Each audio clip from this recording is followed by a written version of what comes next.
En relación a obstrucción intestinal, paciente con cuadro clínico de obstrucción por hernia, ¿ya? O sea que ya está hecho el diagnóstico y la causa, ¿ya? El examen auxiliar para evaluación que ayude al diagnóstico es, ¿cuál es? Tomografía computarizada de abdomen. En realidad, la tomografía no nos va a ayudar al diagnóstico, ¿no? Es cierto, nos va a hacer el diagnóstico, pero no es lo indicado para hacer el diagnóstico, ¿eh? Si nos dijera para determinar la causa de la obstrucción, ahí sí, ¿no? Ya, ahí sí sería más específico una tomografía. Pero acá nos está diciendo que nos ayude al diagnóstico. ¿Cuál es el diagnóstico? Es obstrucción intestinal, ¿cierto? Ya, entonces, la tomografía no es la indicada. Radiografía de abdomen en decúbito. Radiografía de abdomen en decúbito. Tienes que tomarle una lateral, ¿no es cierto? Si tú buscas niveles hidroaéreos, tienes que buscar esos niveles, pues, ¿no? Si le tomas al paciente echado y le tomas una radiografía de frente, no vas a evidenciar los niveles hidroaéreos, ¿no es cierto? Porque todo el líquido se va a distribuir en forma uniforme. Pero si tú le tomas una lateral, el líquido está hacia la parte más declive y vas a poder evidenciar niveles hidroaéreos. No es lo indicado, pero sí se puede recurrir en pacientes que no se pueden poner de pie, ¿no es cierto? Y eso sí está indicado, ¿ya? Lo más indicado es radiografía de abdomen en bipedestación, ¿no? Entonces el paciente se para, el líquido se va hacia la parte más declive y la parte aérea queda arriba. Entonces es más fácil evidenciar los niveles, ¿no? ¿Ya? Esa sería la indicación, ¿ya? Pero en situaciones especiales, una radiografía en decúbito, pero lateral, sí nos va a ayudar, ¿ya? Resonancia magnética de abdomen es como un cañonazo para matar una mosca, ¿no es cierto? Y la ecografía abdominal no es sensible para cuadros de obstrucción intestinal, ¿ya? Entonces de lejos la radiografía de abdomen en bipedestación. Para diagnóstico está diciendo, no está diciendo la causa. Hace poco tuvimos en la emergencia una paciente, tendría unos 60 años, le hacen la historia, le dice el familiar que la operaron hace como 3 años de una hernia umbilical. Entonces al momento de la emergencia la paciente estaba con una distensión y una tumoración en el ombligo. Entonces entró diagnóstico, obstrucción intestinal por hernia umbilical. Entró a sala de operaciones, abren el ombligo, estaba el intestino, pero no había mayor compromiso. Pero el colon estaba totalmente distendido. Fueron hacia abajo y lo que encontraron fue un tumor a nivel del útero, ¿no? El cuello del útero, que había infiltrado el recto. O sea, era definitivamente una obstrucción intestinal, pero no por la hernia umbilical, sino por un tumor en el piso pélvico. ¿Qué había pasado? Que al familiar se le olvidó, entre comillas, porque el interno no preguntó, ¿no?, de que a esa paciente la habían operado, le habían hecho una histerectomía por un CA de útero, ¿ya? Y ese CA había recidivado y había hecho una tumoración en el piso pélvico. Entonces, siempre traten de ahondar en sacarle lo más que puedan al paciente o a los familiares, ¿no? No se confíen en lo que aparentemente es evidente, ¿no? ¿Ya? Entonces la respuesta es la alternativa C para esta pregunta. Y vean ahí la placa de una obstrucción intestinal, las imágenes hidroaéreas, ¿no? Lo clásico. Las imágenes en cuenta de Rosario son asas delgadas, acá las que están distendidas, ¿no es cierto? ¿Ya? ¿Cómo diferenciar un asa delgada de un asa gruesa? Vean acá la imagen, no se ve bien creo que en la pantalla, ¿ya? Si ven acá está el asa, el intestino delgado, y ven unas líneas que atraviesan de extremo a extremo el intestino delgado. ¿A qué corresponden esas líneas?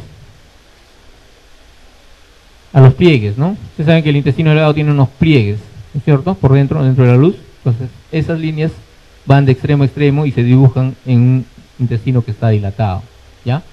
En cambio, si fuese una asa gruesa, o sea, colon, también se ven esos pliegues, pero van a ver que esos pliegues, perdón, no son pliegues, ¿no?, sino ven esas líneas, pero van a ver que esas líneas parten de un lado de la pared, se cortan y nuevamente aparecen al otro lado. O sea, no van de extremo a extremo. ¿Y eso corresponde a qué? A las austras, ¿no? ¿Ya? Eso es para diferenciar entre un asa gruesa y un asa delgada. ¿Ya? Lo mismo, ¿no?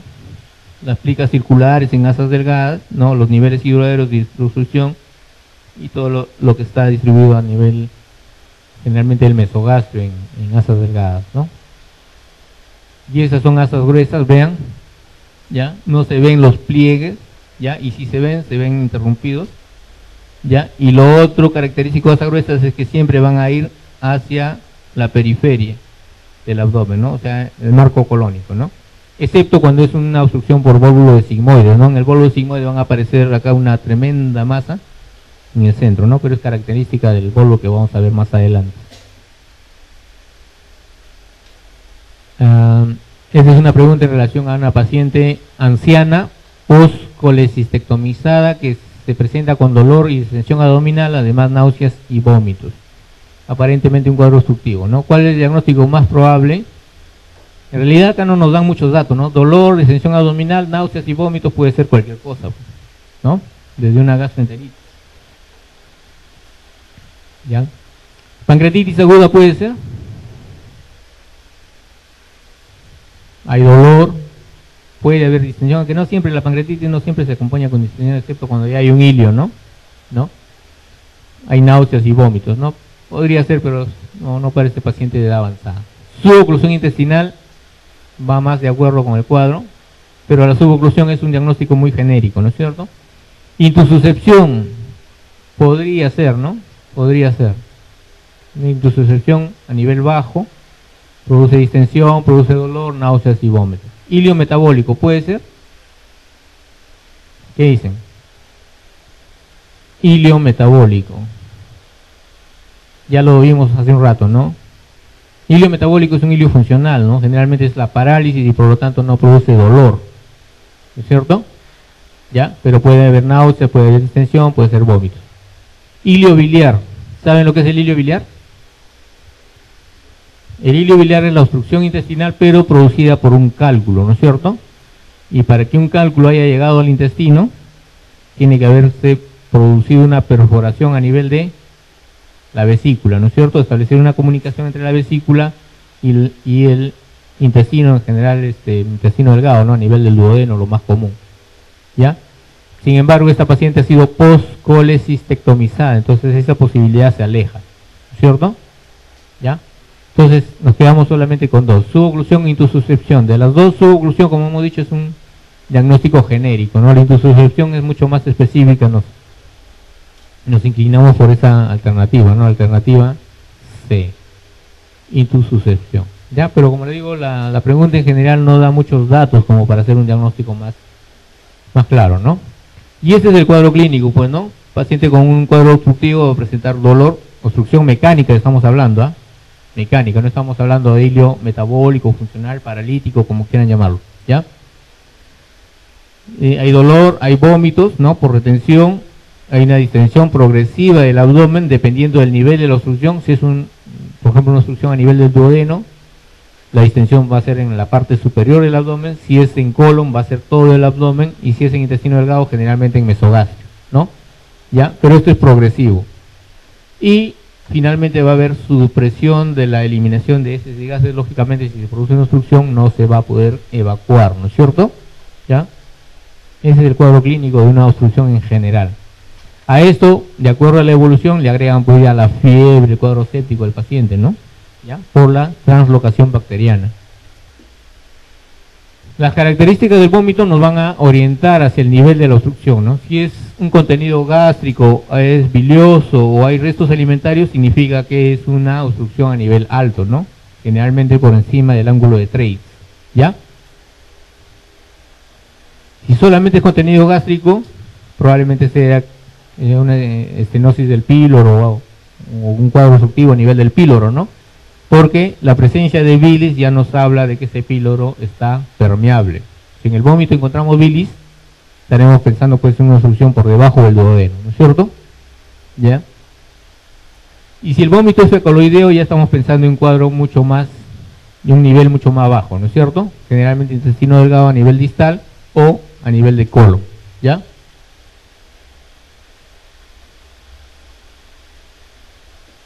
La suspensión de heces y gases, dependiendo del nivel igual, ¿no?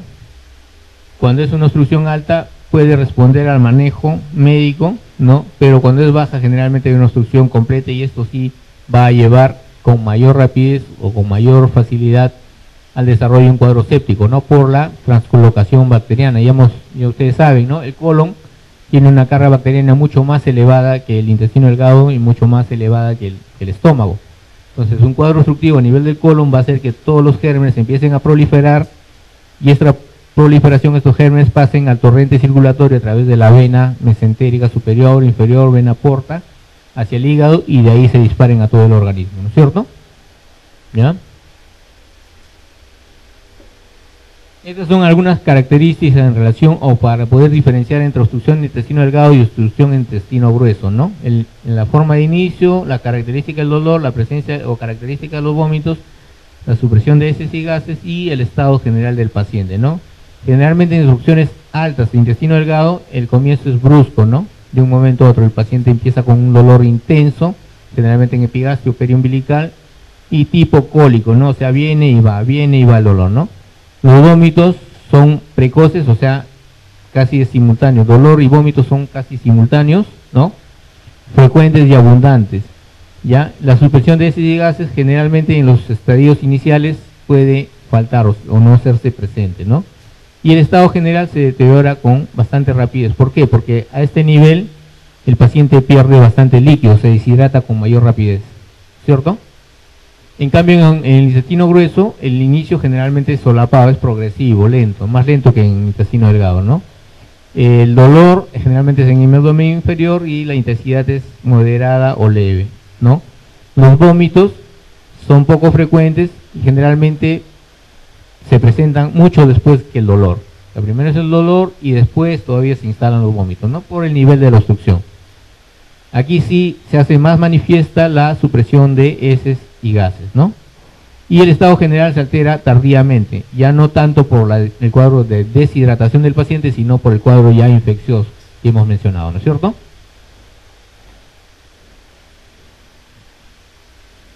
En cuanto a la radiografía del abdomen, vamos a ver lo que hemos visto, niveles hidroaéreos en obstrucción de intestino delgado, ¿no? Y en obstrucción de intestino grueso lo que más se distiende es el marco colónico. Todo el marco colónico lo van a encontrar distendido, ¿no? Enema opaco, acá no tiene mayor utilidad, el colon no distendido y por lo tanto no nos va a ayudar. Acá podría ayudarnos, pero tiene sus indicaciones. No a todos los pacientes con obstrucción intestinal le vamos a poner un enema opaco. ¿Cuál es el cuadro clínico típico de un paciente con obstrucción intestinal? Bueno, ya está marcado ahí, ¿no? Dolor abdominal, vómitos y distensión, ¿no es cierto? También puede ser dolor abdominal, timpanismo y astenia, aunque la astenia es relativo, ¿no es cierto? El timpanismo por el meteorismo que presenta la distensión, ¿no? Dolor abdominal, pérdida de peso y vómitos no va con el cuadro. Dolor abdominal, fiebre y vómitos, la fiebre generalmente se instala posteriormente conforme evoluciona el cuadro, ¿no? Dolor abdominal, distensión abdominal y fiebre, ya hemos mencionado la fiebre, entonces la alternativa correcta es la alternativa A. Dolor abdominal, vómitos y distensión abdominal, ¿no? A eso le pueden agregar la falta de evacuación de heces o gases, ¿no? ¿Ya? ¿Cuál es la causa más frecuente de obstrucción del intestino delgado sin antecedente de tratamiento quirúrgico previo? Recuerden, ya hemos dicho, la causa más frecuente de obstrucción intestinal actualmente es bridas y adherencias, ¿no es cierto? O sea, y para que haya bridas y adherencias tiene que haber un antecedente quirúrgico. Son muy raros, muy raros los casos de bridas y adherencias, bridas y o adherencias en pacientes que no han tenido cirugía previa, ¿no? Son muy raros, ¿ya? Entonces la pregunta va: causa más frecuente de obstrucción en pacientes sin antecedente de cirugía. Incarceración de intestino delgado en hernia, bueno, ya está resaltada ahí, ya lo hemos mencionado también. La segunda causa de obstrucción intestinal es la presencia de una hernia encarcerada, ¿no es cierto? Vólvulo de intestino medio también puede ser causa, pero es mucho más raro. Bridas espontáneas, ya hemos mencionado, son muy raras la posibilidad de una brida en un paciente que no tenga una cirugía previa. Parasitosis intestinal, esta sí es una causa relativamente frecuente, pero no con tanta frecuencia como son las hernias, ¿no? Y los tumores, que también es frecuente, pero en pacientes de edad avanzada, ¿ya? Mujer de 72 años acude por dolor y distensión abdominal y en la radiografía se observa una imagen en grano de café.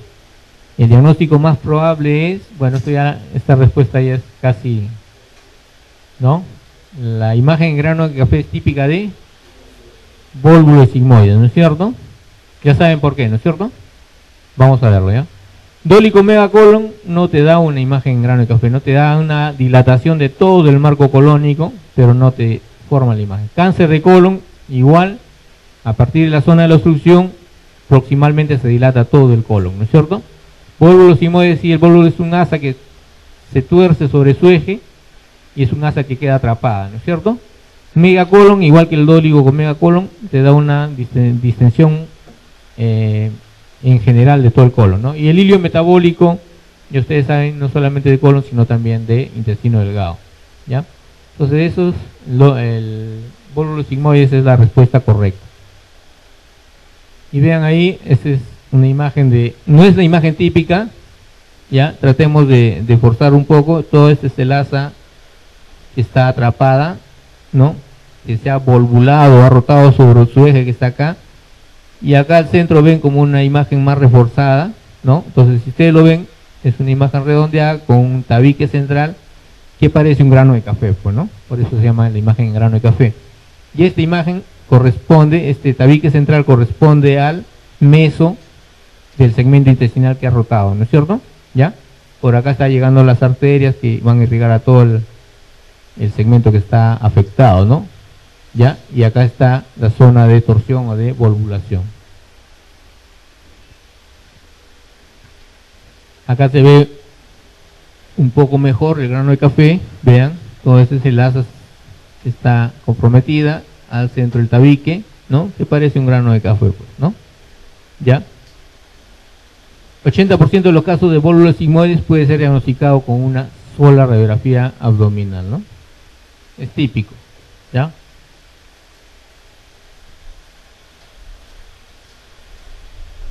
Y esto en relación ya a enterocele, ¿no? O sea, es un tipo especial de hernias, ¿no? ¿Cómo se denomina la protrusión por el fondo de saco de Douglas? Bueno, ya la respuesta ya la tienen ahí. Enterocele. Cistocele se refiere a la vejiga, ¿no es cierto? ¿Sí? Rectocele, la protrusión del recto. Proctocele, ya todo el recto llano. Y el quiste de Garner, que no tiene relación con la pregunta. ¿Ya? Entonces, de lejos la respuesta es el enterocele, ¿no? ¿Y el fondo de saco de Douglas cuál es? ¿Cuál es? ¿Cuál es el fondo de saco de Douglas? Ya lo hemos mencionado al inicio cuando hablábamos de ecografías. ¿No? Es el espacio comprendido entre la pared anterior del recto y la pared posterior de vejiga o útero. Útero, ¿no es cierto? Por eso que el fondo de saco de Douglas solamente se presenta en mujeres, ¿ya? Olvídense, un interno me puso en un reporte operatorio fondo de saco de Douglas en un paciente varón. El día siguiente en la visita casi lo cuelgan. ¿Ya? Y este es el esquema, pues, ¿no? Vean, adelante la vejiga, entonces el pubis, la vejiga, ¿no? Detrás de la vejiga el útero y detrás ya está el recto, ¿no? Entonces el fondo de saco de Douglas es el repliegue que está comprendido de la pared posterior del útero y la pared anterior del recto, ¿no? Y en este espacio puede producir la protrusión, como se ve acá, del intestino delgado por una debilidad del piso pélvico. Generalmente en pacientes, bueno, hay varias causas, ¿no? Congénitas, por tracción, por pulsión o iatrogénico, ¿no? Generalmente esto se ve en pacientes de edad avanzada o pacientes mujeres que han tenido varios partos, ¿no? ¿Ya? Y acá está el recto, ¿ven?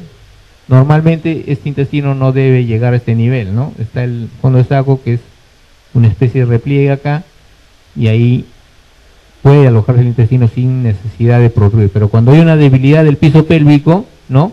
De la fascia endopélvica, la fascia de non-biliars, como recuerdan ustedes, se produce esta debilidad y a través de esta debilidad protruye el intestino delgado. ¿Ya? Entonces, pueden tener varias causas, ¿no? Enterocele congénito, ¿no? Por una debilidad propia en la fusión de esta fascia, o la reapertura del peritoneo, un enterocele por pulsión cuando hay un aumento de la presión intraabdominal, pacientes obesas, tosedoras crónicas, ¿no? O cualquier otra condición que favorezca el aumento de la presión intraabdominal, ¿ya? Y el iatrogénico cuando se ha producido alguna maniobra, alguna manipulación a ese nivel que haya producido una lesión y por lo tanto una debilidad de esa fascia, ¿no? Volviendo a coledocolitiasis que ya habíamos mencionado, ¿no? Dolor abdominal crónico, tipo cólico e ictericia. Paciente con un examen de laboratorio, una bilirrubina total de 10 miligramos por ciento. ¿Cuál es el diagnóstico más probable? ¿Qué dicen? ¿Por qué no es una hepatitis? ¿Puede ser pancreatitis aguda? No, una pancreatitis aguda, como su nombre lo dice, tiene que ser relativamente de poco tiempo de evolución, ¿no es cierto? Un dolor crónico no va con la pancreatitis aguda. Una colelitiasis, ya lo hemos mencionado, ¿no? Generalmente o comúnmente no es causa de ictericia, ¿no? Una colelitiasis, o sea, cálculos en la vesícula, excepto en los síndromes de Mirici que ya hemos mencionado, pero no es lo común.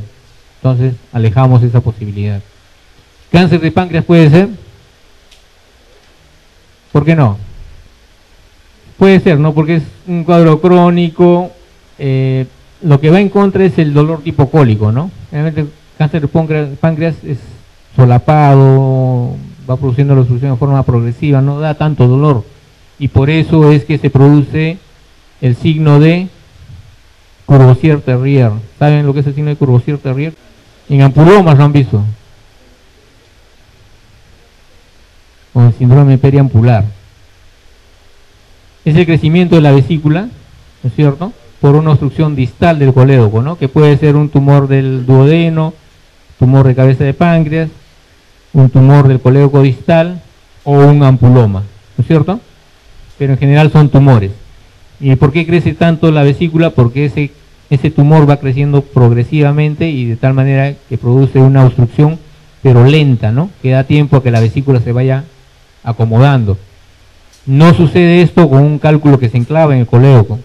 Cuando es un cálculo, la progresión es tan rápida, tan abrupta, que produce dolor y no da tiempo a que la vesícula se distienda. Entonces, en una coledocolitiasis, normalmente o generalmente no van a encontrar Courvoisier-Terrier.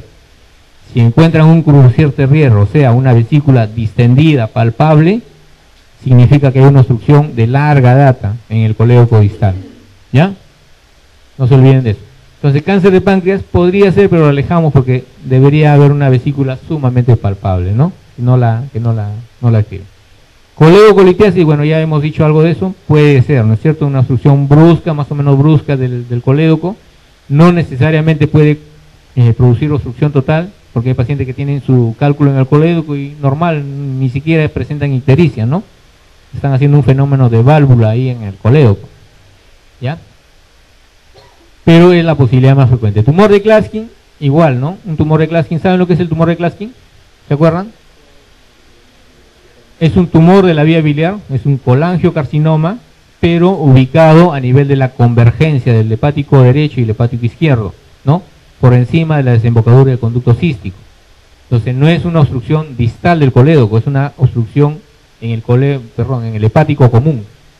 Y por lo tanto, si está en el hepático común, no va a dar distensión de la vesícula biliar.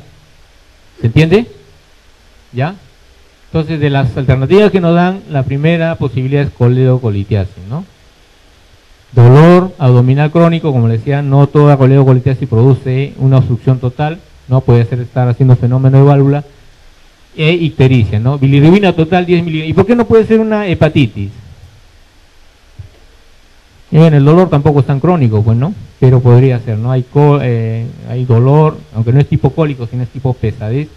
Hay ictericia, y lo que nos dice acá es una bilirrubina total de 10, pero no dice si es apleumenio directo o indirecto, ¿no? Que sería un dato de mayor valor, ¿cierto? Entonces la respuesta es la alternativa de coledocolitiasis. Y eso es un poco el fundamento teórico. La forma clásica de presentación de la coledocolitiasis es la coexistencia de dolor, ictericia y fiebre. Pero cuando se presentan esos tres elementos, ¿estamos hablando de qué? colangitis, ¿no es cierto? ¿Cómo se llama esa triada? De Charcot, así es, ¿no? Entonces, esto no es tan típico de coleocolitiasis, ya, sino más bien ya de colangitis, o sea, de un cuadro ya infeccioso, ¿no? Bacteriano a nivel de la vía biliar, que puede ser producido no solamente por una coleocolitiasis, aunque es la causa más frecuente, pero también puede ser producido por otro proceso que produzca una obstrucción del colédoco, ¿no es cierto? Que puede ser un tumor, ya hemos mencionado lo del síndrome periampular, ¿no es cierto? ¿Ya? Entonces, colangitis no es lo mismo que coleocolitiasis. La colangitis puede ser producida por coleocolitiasis. Coleocolitiasis simplemente nos habla de un cálculo a nivel del colédoco, que puede producir obstrucción o no. Cuando produce obstrucción, nos puede llevar al desarrollo de una colangitis. ¿Está bien? ¿Ya? Sin embargo, no toda colangitis se presenta con estos tres signos. Un 40% de pacientes, algunos hablan de hasta 50%, solamente presentan dos de estos signos, o dolor e ictericia, o ictericia y fiebre, ¿no? ¿Ya? O fiebre y dolor. Pues generalmente siempre la ictericia es la que acompaña cuando hablamos de colangitis, ¿ya? Pero no esperen en todos los pacientes encontrar la triada, ¿no? Dolor, ictericia y fiebre, si bien es signo patognomónico de colangitis, no todos los pacientes con colangitis van a presentar los tres, ¿ya? Y acá, fiebre, ictericia y dolor, el diagnóstico más probable, y bueno, ya lo hemos mencionado, es lo mismo, ¿no? Coleocolitiasis. Ah, no, perdón, colangitis. Acá sí está más específico. Y esa es la tríada de Charcot, ¿no? La fiebre es el síntoma más constante, ya está presente en más del 90% de casos, estamos hablando ya de un cuadro infeccioso, ¿no? Una infección bacteriana a nivel de la vía biliar, por lo tanto va a haber fiebre. 2/3 de los casos se aprecia ictericia, el dolor en 70% de casos en el hipocondrio derecho, y la triada de Charcot completa se presenta en la mitad de los pacientes. Bueno, en general es en 60% de pacientes, ¿no? 40% no van a presentar la triada clásica. Ya este es un paciente con un trauma abdominal, en este caso trauma hepático, ¿no? Paciente que cae del tercer piso y se golpea el abdomen. En el examen físico se observa una zona equimótica en el borde inferior del reborde costal, ¿no? Una lesión equimótica en el reborde costal, no dice de qué lado, debería decirlo. Y en la ecografía se encuentra líquido en el espacio de Morrison. El espleno renal está libre y el vaso es normal. ¿Cuál es el órgano afectado? ¿Qué opinan? ¿Hígado? ¿Y por qué no puede ser riñón? Porque no está en la alternativa, ¿cierto? Pero ese es el lado, pues, ¿no? El espacio de Morrison generalmente para ver sangrado a nivel del hígado, ¿no? Trauma renal, ahí está el trauma renal, pero generalmente, no es que generalmente, sino el riñón es un órgano que es intraabdominal o retroperitoneal. Retroperitoneal. Entonces el hematoma, el sangrado retroperitoneal no se hace evidente como colección. ¿Entienden? En cambio, una lesión en el hígado si cae dentro de la cavidad abdominal, entonces van a encontrar líquido dentro de la cavidad abdominal, y para eso es la ecografía, ¿no es cierto? ¿Se acuerdan? Hemos visto la ecografía, buscar líquido ¿dónde? En el espacio de Morrison, el periesplénico y el fondo de saco recto vesical o recto uterino, dependiendo del caso, ¿no es cierto? Ya, entonces de lejos el trauma hepático es la respuesta. Trauma esplénico, ya desde la premisa de que el vaso está normal, ya nos aleja. Trauma pancreático no da, igual que el riñón, es un órgano retroperitoneal, ¿no es cierto? Entonces no nos va a dar colección hacia la cavidad. Ya, y trauma vesical podría ser, pero no llega hasta el Morrison, generalmente eso lo vemos en el fondo de saco, ¿no es cierto?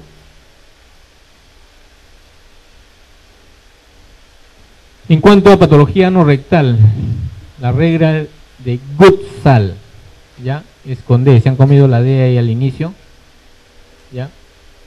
Está indicada en hemorroides externa, hemorroides interna, fístula perianal, absceso perianal, fisura perianal. ¿Se acuerdan de la regla de Gutzal? ¿Ah? ¿Se acuerdan? Así es, ¿no es cierto? A nivel del margen anal, ¿no es cierto? Uno traza una línea horizontal que va a dividir en una parte anterior y una parte posterior, ¿no? Dependiendo de cómo esté ubicado el paciente, en la parte superior o parte inferior. Pero vamos a hablar de anterior o posterior, ¿no? Anterior, lo que está más cerca del pubis, y posterior, lo que está más cerca del coxis, ¿no es cierto?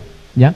Entonces, de acuerdo a la regla de Gottsal, lo vamos a ver más adelante, el tipo de fístulas en este caso, ¿ya? Fístulas perianales van a ser divididas en complejas o simples, ¿ya? Entonces la regla de Gottsal está más en relación a fístula perianal, no está en relación a hemorroides, no está en relación a absceso perianal ni a fisura anal que ya hemos visto, ¿no? Ya es en relación a fístulas. Y vean, eso es lo que decíamos, ¿no? Esto es el margen anal, ¿ya? Esta es la parte anterior, o sea, si este lado está el pubis, y esta es la parte posterior, o sea, está el coxis, ¿no es cierto? Entonces, la fístula es una comunicación entre dos orificios, un orificio interno, que generalmente está a nivel de las criptas de Morgani, ¿se acuerdan? En el ano, ¿ya? Y un orificio externo, que está en la piel perianal, ¿ya? Entonces, si nosotros tenemos un paciente con una fístula perianal, tenemos un orificio externo y un orificio interno. Si ese orificio externo está hacia la parte anterior, por delante de la línea de Gottsal, ¿no es cierto? Asumimos que esa fístula tiene un trayecto simple o recto, ¿ya? En cambio, si ese orificio externo está en la parte posterior de la línea de Gottsal, esa fístula va a tener un trayecto más complejo, curvo, generalmente en esta forma o en herradura a veces, ¿no? Da las vueltas bordeando el esfínter para desembocar en el orificio interno. Entonces, las fístulas posteriores son las más complejas, las más complicadas de manejar, ¿ya? Porque las anteriores simplemente yo canalizo la fístula, corto y prácticamente se acabó el problema. En cambio acá tengo que seguir el trayecto de la fístula y muchas veces puedo crear nuevos trayectos al momento de hacer de la cateterización de la fístula, ¿no? Hay que tener mucho cuidado cuando son fístulas posteriores, ¿ya? Una acotación a esto es de que normalmente esta regla de Gottsal se aplica a orificios que están más o menos a 3 centímetros del margen anal, ¿no? Orificios externos a 3 centímetros. Si este orificio está por encima de 3 centímetros, o sea, está más alejado del esfínter anal, perdón, del margen anal, ¿no? La posibilidad de que esa fístula, a pesar de estar en la parte anterior, sea compleja, es mucho más alta, ¿ya? O sea, cuanto más alejada esté, más posibilidad de que esa fístula sea, igual que la posterior, más compleja, ¿ya?